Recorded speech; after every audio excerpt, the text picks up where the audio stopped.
I want you to remember what you did when no one else believed in you. What did you feel? What did you see that no one else saw, that no one else felt? Remember that moment. That is your superpower. It's unique to each individual. It's at your disposal anytime you need it. It's yours. Nobody can take it from you. You want to know a crazy universal truth though? If you want other people to love you, you're actually wanting love from yourself. If you want other people to accept you, it's because you actually don't accept yourself. See, the world is just a reflection of yourself. What you're searching for from the external world is really just what you're truly wanting from yourself. So you have to learn to fill yourself up first. And if you do that, you'll realize that you don't need anything from anyone. This is the most incredible method I've ever seen. I learned it some years ago. Just rewrite your goals every morning. Because every time you write your goals down, you're programming them into your subconscious mind. When you program them into your subconscious mind, you set up a field of vibration within your brain.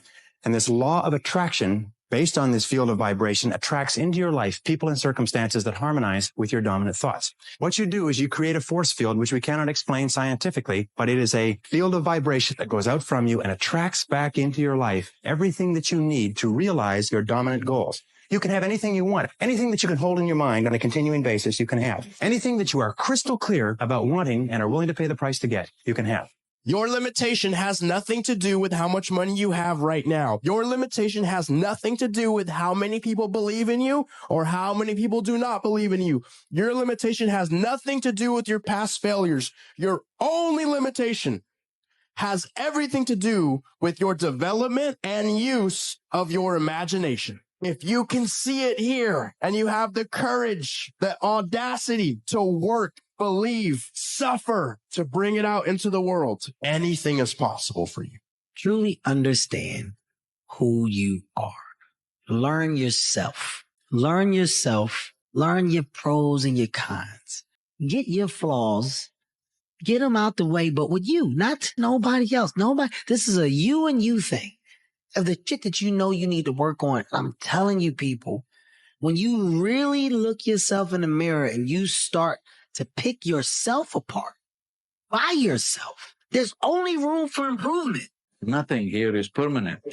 That's why it is super valuable. Tomorrow you may be gone, I may be gone. That is what makes it super valuable, isn't it? So make this happen, that you in your life, you will not waste your life generating one negative thought, one negative emotion, one negative word, one negative nonsense. Do what really matters, because it's so brief and so precious. 150,000 people died yesterday, though. Do you get that? And you're still here, and you can't find something to be grateful for? You're still complaining about your little teeny tiny struggles. But I bet that if given the option, every single one of those 150,000 people would be glad to change places with you right now. You're alive. Your heart is beating. You have food. You have water. You have shelter. You have clothing. You have a few people that love you. You have so much to be grateful for. Stop focusing on the things that you don't have and the things that you want, and start focusing on what you do have. Life isn't about having the things that you want. It's about wanting the things that you have. Can I stay true to what I said I would do long after the mood that I've set it in has left? Can I stay true to what I said I would do long after the mood that I've set it in has left? So what we read, what we watch, what we listen to are often precursors to the thoughts that we have. Oftentimes we look at the things that we're trying to accomplish. No, who's the person that I'm trying to become? I would often ask people, what's more important?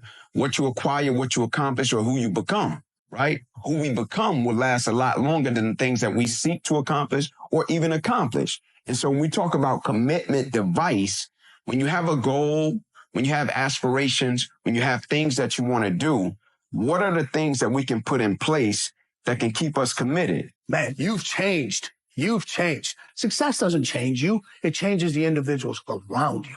Because what happens is now those individuals see your success. The same individuals that you say, you can't do it, and they watch you do it. Now what happens is when I talk about with each win, it's a little bit more lonelier because what you're doing is you're creating separation from everybody else. We have so many individuals in there paying attention to their enemies that they forget to watch their friends. You don't start things and not finish them. You don't quit.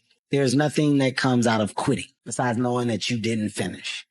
We finish everything. You start it, finish it. If you're going to do it to try and be the best. Not be better than other people, be the best for you.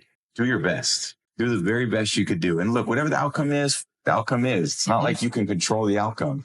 You can't. In life, you just can control your attitude. You can control your effort. You can control what you put into it. And sometimes you have to be okay with that. A lot of people ask, when is my life going to change? Your life is going to change when you decide to change. Your decisions create your destiny. We want this, we want that, yet we don't do anything to change. If you decide to change, truly decide and are 100% committed, decide means to cut off from, no other option. If you do that and start moving towards the things that you want, there will be change. It might not be perfect. You might not get exactly what you want, but I 100% guarantee you that you will have change moving in the direction that you want. Your dreams should terrify you. That's the point. They should push you outside your comfort zone because they are the opposite of a sure thing. But that doesn't mean following your dreams has to be impossible. Even on the hardest days, there should be nothing you'd rather fight for. So find that thing, the one that calls you to keep walking down that path. Trust it because you're worthy of it. Are you willing to sit in the struggle long enough to find your authentic voice?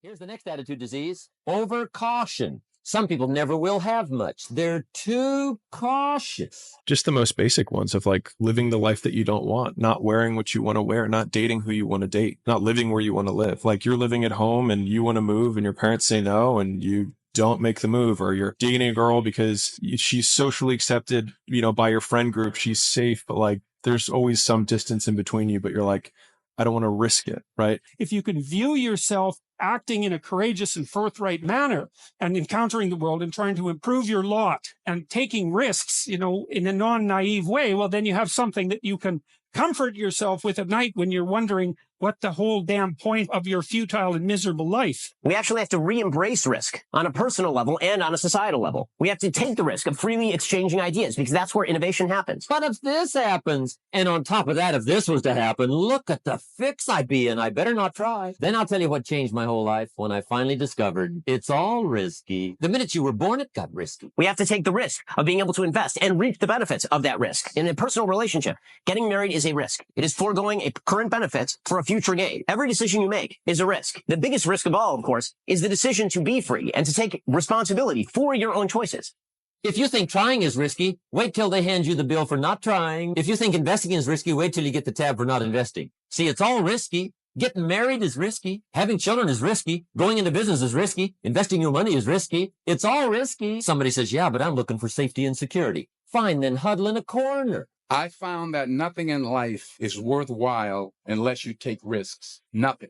Nelson Mandela said, there is no passion to be found playing small and settling for a life that's less than the one you're capable of living. I'm sure people have told you to make sure you have something to fall back on. Make sure you got something to fall back on, honey. But I never understood that concept, having something to fall back on. If I'm going to fall, I don't want to fall back on anything except my faith. If you go into the land of the stranger, which is exactly what you do when you try out any new endeavor, right? When you start a new job or when you start a new educational enterprise or when you start a new relationship, doesn't matter. You're out there in unexplored territory. I want to fall forward. I figure at least this way I'll see what I'm going to hit. Fall forward. Reggie Jackson struck out 2,600 times in his career, the most in the history of baseball. But you don't hear about the strikeouts. People remember the home runs. Fall forward. Thomas Edison conducted 1,000 failed experiments. Did you know that? I didn't know that. Because the 1,001st was the light bulb. Fall forward. And the same thing happens to you when you start a new job. And you'll find that when you start a new job, especially if you've stretched yourself a little bit beyond your zone of comfort, that you very much feel like an imposter, right, when you're first there. And then the question is, well, how do you master that? And the answer to that seems to be, Well, it seems fairly straightforward. If the place that you're in has any degree of possibility, if it isn't inhabited by demons, so to speak. Every failed experiment is one step closer to success. You've got to take risks, and I'm sure you've probably heard that before, but I want to talk to you about why that's so important. And the idea of just living an okay life just sounds so terrifying to me, that the freedom to fail over and over again is still more fulfilling to me. At least it feels like it's real than walking through kind of on autopilot. And so I think that's a lot of the choices that other people make that seem insane to me now didn't seem insane to me a decade ago. You know what I mean? I think it's just like, as you practice taking more agency, taking more responsibility for the decisions, then you just get better and better at it. And then it just seems more and more ridiculous. You're like, I just can't quit my job. The best way to act is to lift your aim upward and attempt to get your act together and to tell the truth and to live a meaningful life and to do difficult things, all of that. And that is the best way of mastering a new territory. And by all probability, the degree to which you're able to act that out is precisely proportionate to the degree to which you're going to become a master in that territory. And that sort of thing can happen a lot faster than people think. You will fail at some point in your life. Accept it. You will lose. You will embarrass yourself. You will suck at something. Don't ask for security, ask for adventure. Better to live 30 years full of adventure than 100 years safe in the corner. And see, it's not important how long you live. What's important is how you live. You'll see everything I'm talking about today. You'll see what I mean about taking risk or being willing to fail. Because taking risk is not just about going for a job. It's also about knowing what you know and what you don't know. It's about being open to people and to ideas.